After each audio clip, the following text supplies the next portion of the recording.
I'm down here at Mum's, where the channel started. This is some old school Duke the Dirtbag happening right now. I'm picking up a bunch of books and I'm moving into a place up in Canberra for 3 months, which is going to be a golden opportunity. I'm going to basically turn off my phone for the first month. I'm not going to think about money. I'm not going to think about life. I'm going to go into my own fantasy world. I'm going to make these...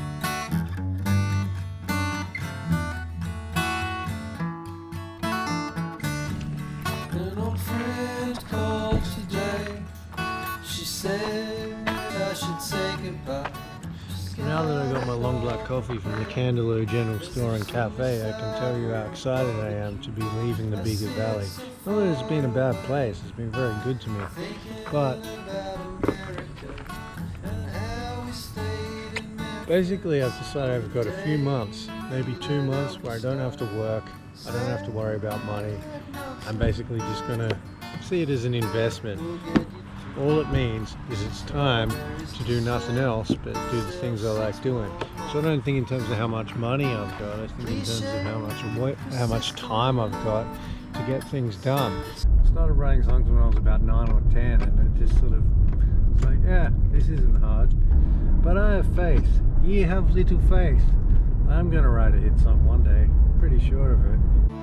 I crashed my car and I moved back to my father's place.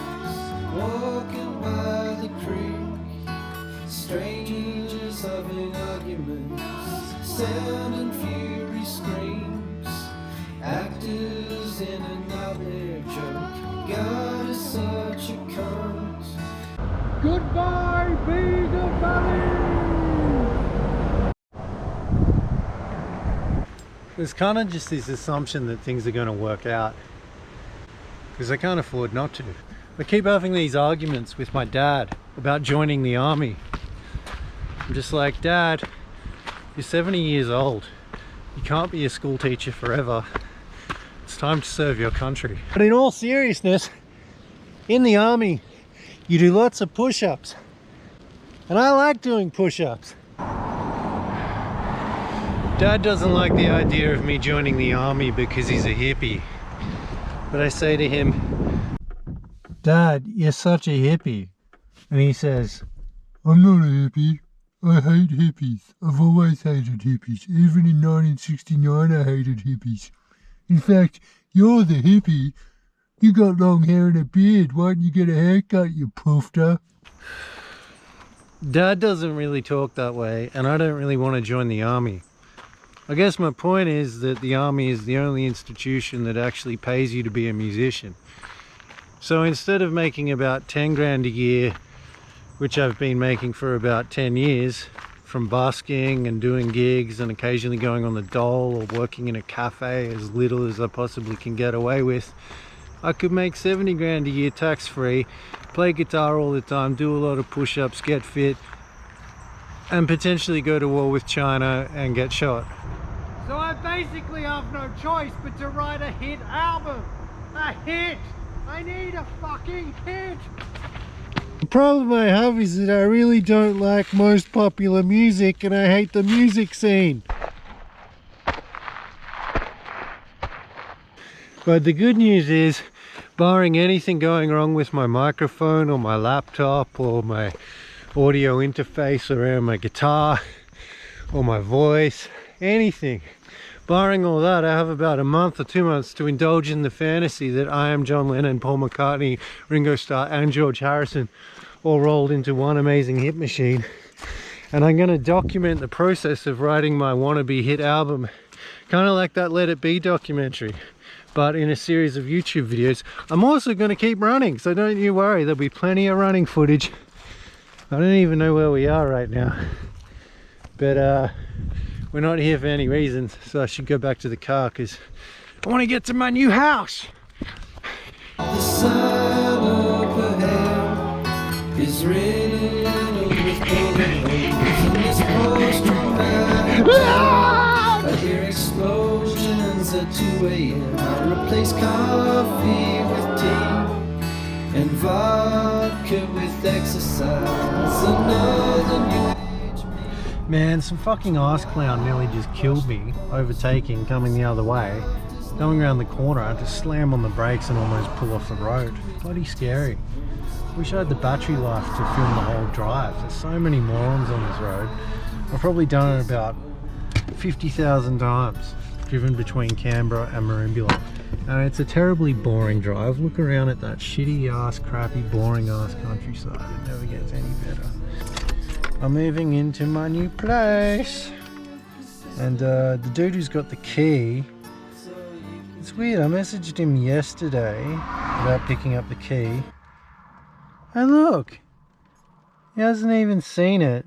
And I can see that it's sent. I can see it is sent, but it hasn't even been seen. So I guess I'll just have to go to my dad's house and wait. Oh.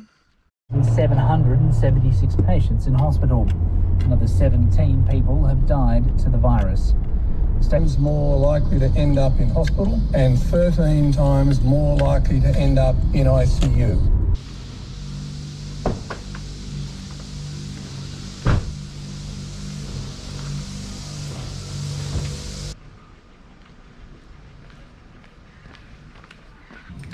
Back in Queanbeyan.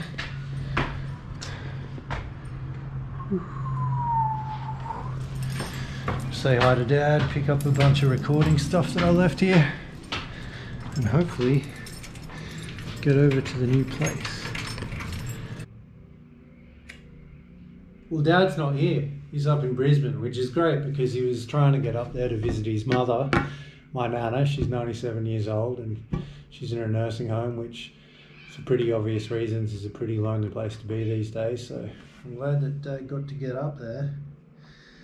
And in other news, I still can't get hold of Key Guy, so I'm probably just going to stay here tonight. So this is pretty much it. This is pretty much all you need to make an album, or at least if you want to make albums like I do, which I guess some people don't think is that great. And this is a pretty good microphone I got for about 500 bucks, NT2A. I record all my vocals on my guitars and stuff like that. And it all goes into the old trusty MacBook Air, and I use Logic.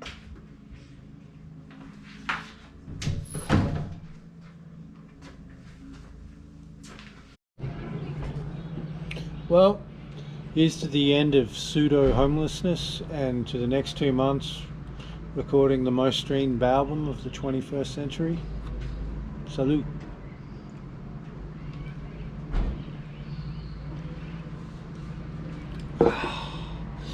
Some good water. Teach me to whitewash the pointlessness. Life does not provide equal welfare to its participants. No, life does not provide equal welfare to its participants.